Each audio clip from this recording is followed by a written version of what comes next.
Good morning, guys. All right, I keep seeing people asking how to get the half shaft out of the front differential. Current car is a 2008 BMW 335 Xi.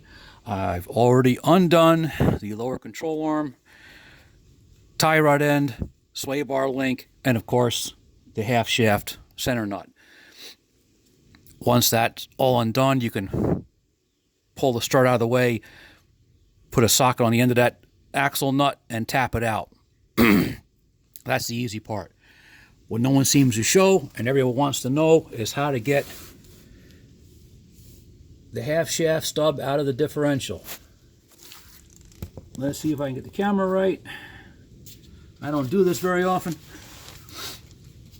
What I'm using is a mason's hammer. You can use a long punch, but I find this gives me an easy control. Put the tip of that against the back of the half shaft stub. 3 pounds lump hammer.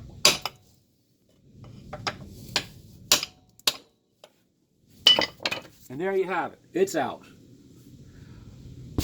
I'm going to try to do this quick in and out so I don't make a mess all over my floor.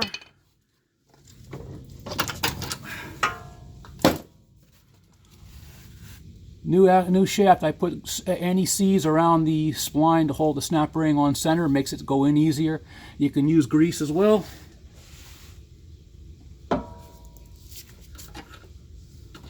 Fumble the sucker in there. Find the spline. And then at the end of that, I have to get up top and send it home. But it's that simple.